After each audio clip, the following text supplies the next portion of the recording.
Please be silent. පඩ යවන්නේ කොහොමද ඇඟේ කක්ක යන්නේ නැතුව? අපේ ඇඟ දන්නේ කොහොමද මේ යන්නේ ඝන ද්‍රව්‍යයක් ලෙස කක්කද එහෙම නැත්නම් වාතයේ පිටවීමක්ද මේ සිද්ධ වෙන්නේ කියන එක. ඉතින් ඒක පිටිපස්සේ හරි අපූරු ස්වභාවික යන්ත්‍රණයක් තියෙනවා අපේ ශරීරය ඇතුලේ. අපි අද ඒක හරියට දැනගමු.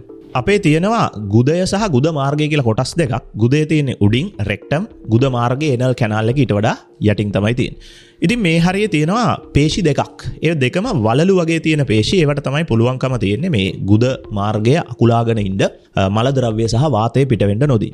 ඕක තමයි ස්වභාවිකව තියෙන විදිය. ඉතින් අපේ බඩවැල් දිගේ එන මල ද්‍රව්‍ය මේ ගුදය තුලට එක් රැස් වෙනවා මුලින්ම. උඩ තියෙන ගුදය යට තියෙන ගුද මාර්ගය. ඉතින් මේ උඩ තියෙන ගුදය ඇතුලේ මල ද්‍රව්‍ය එක් රැස් වීම නිසා ගුදය ප්‍රසාරණය වෙන්න පටන් ගන්නවා. ඒකේ තියෙනවා එතකොට සෙන්සර්ස් එහෙම නැත්නම් සංවේදක. මේවා හරහා මේ ප්‍රසාරණය තීරුම් අරගෙන මේ එන මල ද්‍රව්‍ය සහ වාතය වගේ දේවල් වලින් කොටසක් අර අභ්‍යන්තර පේශිය ස්වභාවිකවම ප්‍රසාරණය වීම මගින් ලිහිල් වීම මගින් මේ මල ද්‍රව්‍ය වලින් කොටසක් ගුද මාර්ගයට ඇතුළත් වෙනවා. ඉතින් ගුද මාර්ගයේ තියෙනවා හරි අපූර්ව තව සෙන්සර්ස් જાතියක්. මෙතන ක්‍රියාත්මක වෙනවා සාම්ප්ලිං රිෆ්ලෙක්ස් එක කියලා එකක්. ඒ කියන්නේ ගුද මාර්ගයට එන මල ද්‍රව්‍ය හෝ වාතය එක්ක ද්‍රව වෙන්න පුළුවන්, ඝන වෙන්න පුළුවන්, වාතය වෙන්න පුළුවන් නේ. ඉතින් මේ ද්‍රව්‍ය තුනෙන් මොනවද එන්නේ කියන එක මේ සෙන්සර්ස් වලින් හරියටම ඩිටෙක්ට් කරගන්නවා. ග්‍රහණය කරගන්නවා. ඊට පස්සේ මේ සෙන්සර්ස් වලින් අපේ මොළයට මේ තොරතුරු සුසුම්නාව දිගේ අරගෙන යනවා. මොළෙන් තමයි ඇත්තටම තීරණය කරන්නේ මේ ඇවිල්ලා තියෙන ඝනද, ද්‍රවද, වායුද කියන එක. රයිට්. එතකොට අභ්‍යන්තර පේශිය ඔටෝ ලිහිල් වුණාට බාහිර පේශිය අපිට පුළුවන් අපේ අනුදැනුම යටතේ පාලනය කරන්න. ඒ නිසා තමයි අපේ ගුද මාර්ගයට මල ද්‍රව්‍ය, ඝන ද්‍රව, වායු මොන විදිහට ආවත් ඒවා ඉබේ පිට නොවෙන්නේ. මිනිසාට පුළුවන්කම තියෙනවා තමන්ගේ අනුදැනුම යටතේ මේ බාහිර පේශිය වලල්ල පාලනය කරන්න. රයිට්. ඒ නිසා අභ්‍යන්තර පේශිය ඔටෝ ඉහිල් වුණාට පීඩනයත් එක්ක බාහිර පේශියට පුළුවන් මේක තද කරගෙන ඉන්න. ඉතින් චූටි ළමයින්ට මේක බෑ අපි දන්නවා ඒක. හැබැයි මිනිස්සෙක් ලොකු වෙනකොට මේක තමන්ගේ පාලනය යටතට ගෙන යාමේ හැකියාව තියෙනවා. ඒ නිසා තමයි කක්ක ටිකක් මේ ගුද මාර්ගයට ආවා කියලා ඒව ටික ඉබේ පිට වෙන්නේ නැතුව අපට ඕන වෙලාවට අපට ඒ ටික එළියට දාන්න අපේ මොලෙන් අපට ඒ හැකියාව ලබා දීලා තියෙනවා. හරි. දැන් අපි යන් මේකේ මේ රසවත් කැලලට ඇයි අපිට අදෝ වාතය පිට කරන්න හැකියාව තියෙන්නේ කොහොමද? මල ද්‍රව්‍ය පිටවීමකින් තොරව. මොකද ඔය දෙකම ගුද මාර්ගයේ තියෙනවා. එතකොට වෙන දේ තමයි මෙන්න මේක. මේ සාම්ප්ලිං රිෆ්ලෙක්ස් එකට පුළුවන් සාම්පල් එකක් හැටියට මේ ඝනද, ද්‍රවද, වායුද තියෙන්නේ කියන එක හරියට ඩිටෙක්ට් කරලා අපේ මොළයට කියන්නේ. ඒතර මොළයේ තේරුම් ගන්නවා හරි වායු තියෙන්නේ.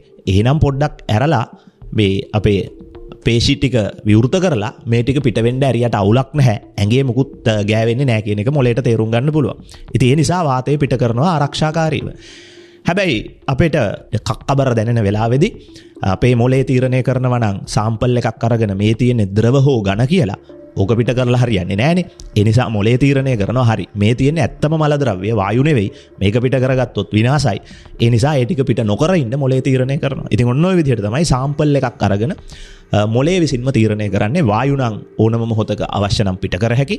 ඝන ද්‍රව්‍ය හෝ ද්‍රව ද්‍රව්‍ය තියෙනවා නම් වැසිකිළියට යනකම් පිට නොකර ඉන්න අවස්ථාව හම්බ වෙනවා. ඉතින් ඕක තමයි මේකේ කතන්දරේ. උතනින් ආතල් කටයුත්ත ඉවරයි. දැන් ඔය ටික ගත්තේ අපි විනෝදයට කතා කරපු එකක් වගේනේ. දැනුමකුත් තියෙනවා.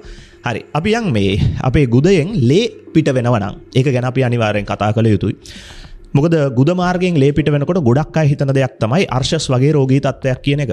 අර්ශස් කියන රෝගී තත්ත්වය මහා භයානක එකක් නෙවෙයි. අපේ මරණයට වගේ දේවල් වලට හේතු වෙන්නේ නැහැ. හැබැයි ටිකක් කරදරකාරී රෝගී තත්ත්වයක්. ඊට වඩා අපිට කරදරකාරී වෙන භයානක මරණයට හේතු වෙන රෝගී තත්ත්වයක් මේ හරහාම අපිට හොයාගන්න පුළුවන්. ඒ තමයි ගුද මාර්ගයේ පිළිකා. සමහර විට ආහාර මාර්ගයේ පිළිකා. ඉතින් මේක පිරිමෑයට හැදෙන්න ටිකක් වැඩි සම්භාවිතාවක් තියෙනවා. ටිකක් වයසට යනකොට. ඉතින් ඒ නිසා මේකට කරන්න තියෙන හොඳම දේ කවුරු හරි කෙනෙක්ට ගැහැණු වුණත් පිරිමි වුණත් ගුද මාර්ගයේ ලේ යනවා නම් ඒක සුළුවෙන් තකන්න එපා. විශේෂයෙන් ඔයා ටිකක් වයසට ගිහිල්ලා නම්.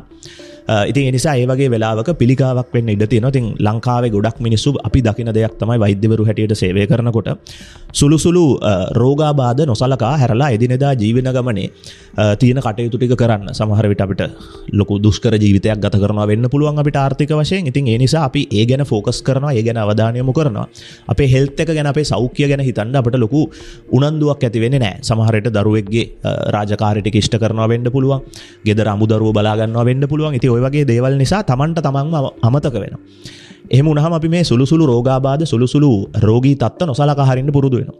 එහෙම වුණාම අපිට නිතර දකින්න ලැබෙන දෙයක් තමයි රෝගියා වෛද්‍යවරයා වෙත එන්නේ රෝගය ඔඩු දිව්වට පස්සේ. ඉතින් පුංචි ලේ ප්‍රමාණයක් පිට වෙනකොට ඒ ගැන සැලකිලිමත් වෙලා වෛද්‍යවරයෙක්ව හම්බ වෙන එක වඩා සුදුසු දෙයක්.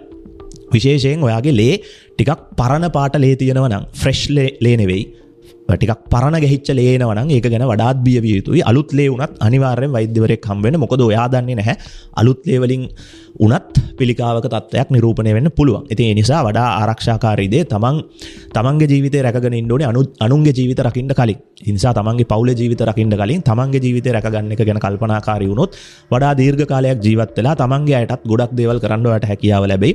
ඉතින් ඔඩු දුවපු පිළිකා තත්ත්වයක් එක්ක වෛද්‍යවරයෙක් ගාවට එනකොට ඒ රෝගී තත්ත්වය තව දුරටත් සුව කළ නොහැකි තත්ත්වයකට ගිහිල්ලා තියෙන්න පුළුවන්. ඉතින් ඒ නිසා මොනයම් හෝ පුංචි හෝ රෝගාබාධයක් තියෙනවා නම් ඒ වෙනුවෙන් තමන්ගේ අවධානය යොමු කරන්න පැකිලෙන්න එපා.